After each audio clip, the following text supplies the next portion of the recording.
మనశ్శాంతి ఎక్కడో ఉండదు. నువ్వు ఆలోచించే విధానంలో ఉంటుంది.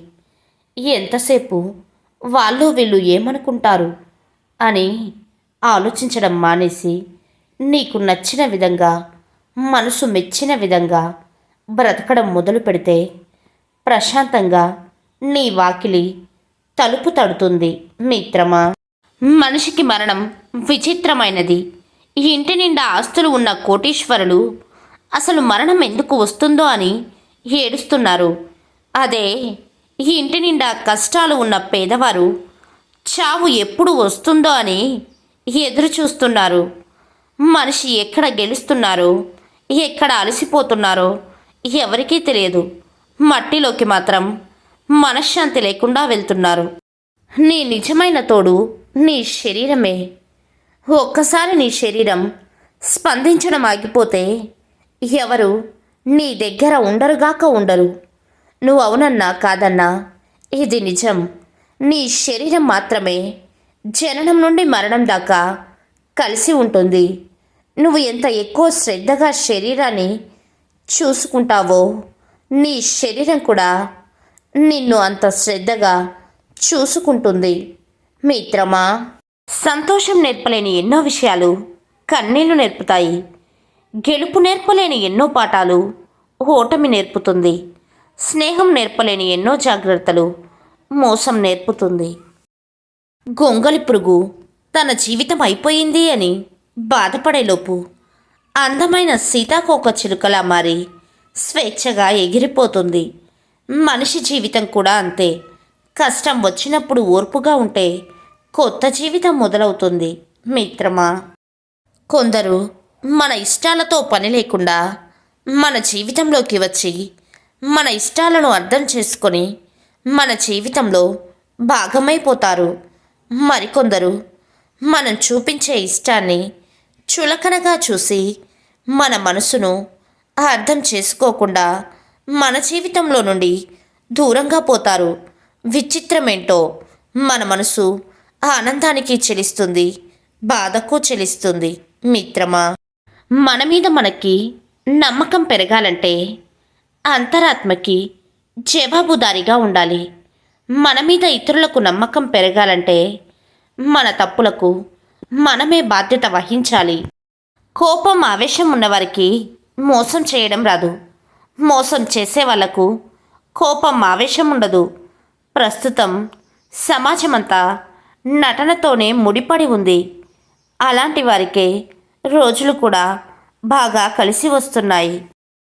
గొడవ జరిగితే కానీ బయటపడవు. అసలు ఎవరి మనసులో ఏముందో చూడడానికేముంది? అందరూ నవ్వుతూ పలకరించే వాళ్ళే. అవసరం ఒకరిది అయితే అవకాశం ఇంకొకరిది. ఆ కోపంలోనే మనిషి అసలు వ్యక్తిత్వం బయటపడుతుంది. కోపంలోనే మనసులో ఉన్న నిజమైన భావాలు బయటపడతాయి మిత్రమా. జీవితంలో ఎలా ఉండాలో, ఎలా ఉండకూడదో తెలుసుకోవడానికి ప్రవచనాలు వినవలసిన అవసరం లేదు. మన జీవితంలో గడిచిపోయిన అనుభవాలను గుర్తు చేసుకుంటే చాలు. కాస్త ఓర్పు, సహనంతో ఉండి చూడు. జీవితం నీకు చాలా పాఠాలు నేర్పుతుంది. ఓర్పు ఓటమి ఎరుగదు. సహనంతో సాధ్యం కానిది ఏదీ లేదు. ఈ రెండు ఉన్నవాళ్ళు జీవితంలో ఎప్పటికీ ఓడిపోరు మిత్రమా. నువ్వు కావాలనుకున్నప్పుడు ఏది రాదు. నీకు రావాలని రాసిపెట్టింది ఏది ఆగదు. రాలేదని కృంగిపోకు, వచ్చిందని పొంగిపోకు. జరిగేవన్నీ నీ కర్మలో భాగమే. కానీ జరిపించేది అంతా ఆ భగవంతుడే. నాకు నటించడం రాదు. కోపం వస్తే కోపాన్ని చూపిస్తా. ఇష్టమైతే నవ్వుతూ మాట్లాడేస్తా. అంతేకాని గొంతులో విషాన్ని దాచుకొని పెదవులపై తీపిగా నటించలేను. కోపం తెచ్చుకునే హక్కు ఎవరికైనా ఉండవచ్చు, కానీ ఆ కోపంతో క్రూరంగా ప్రవర్తించే హక్కు మాత్రం ఎవరికీ లేదు.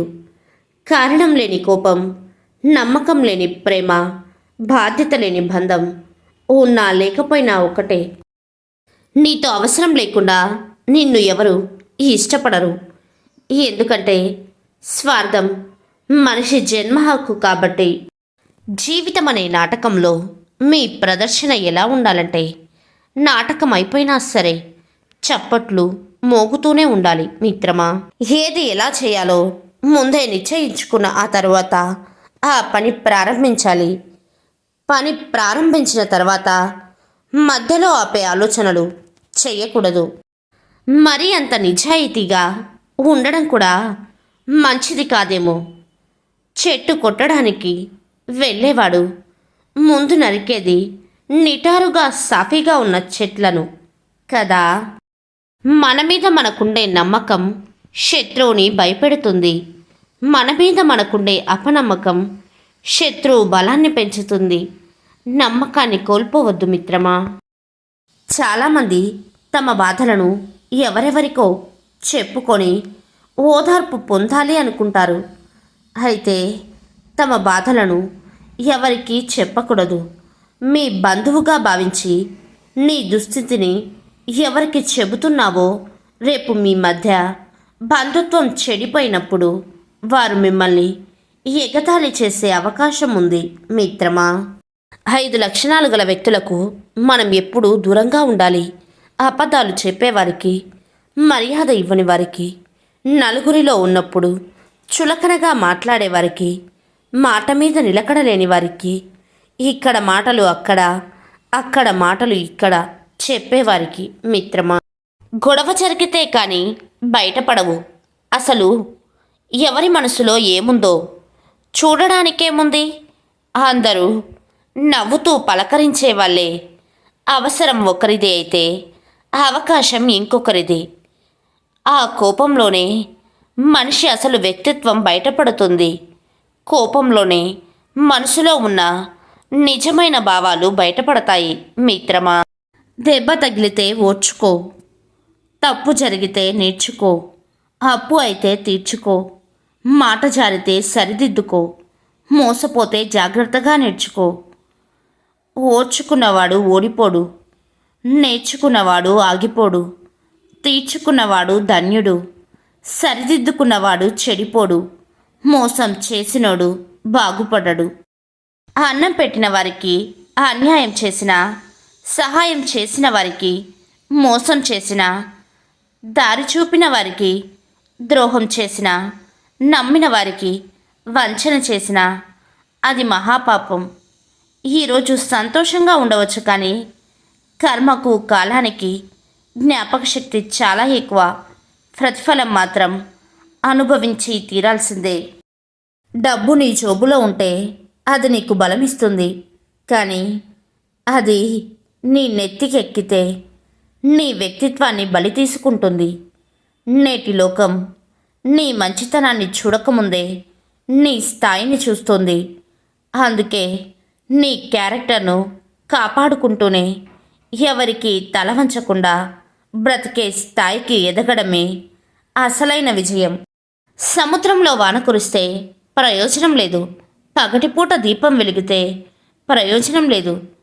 ధనవంతునికి ఇచ్చే చిరుకానుక వల్ల ప్రయోజనం లేదు. రోగాలు ఉన్న వ్యక్తికి రుచికరమైన భోజనం పెట్టడం వల్ల ప్రయోజనం లేదు. అదేవిధంగా ఒక మూర్ఖునికి నువ్వు ఎంత బుద్ధి చెప్పినా ప్రయోజనం లేదు. మనిషికి గొప్ప ఆభరణం వ్యక్తిత్వం. ఆ వ్యక్తిత్వ విలువ మానవ జీవన విధానాన్ని మార్చేస్తుంది. అలాంటి వ్యక్తిత్వాన్ని కోల్పోతే సర్వస్వం కోల్పోయినట్లే. అందుకే ఎన్నడూ ఆ విలువను చేజార్చుకోవద్దు. సమాజంలో 2 రకాల మనుషులు ఉంటారు. మనం సంపాదిస్తే ఓర్వలేనివారు, మనం ఖాళీగా ఉంటే ఎగతాళి చేసేవారు. కొందరు మనం మంచిగా బ్రతికితే అబ్బా వాళ్ళకేంటి అంటారు. అదే ఏమీ లేకపోతే చులకనగా చూస్తూ నవ్వుతారు.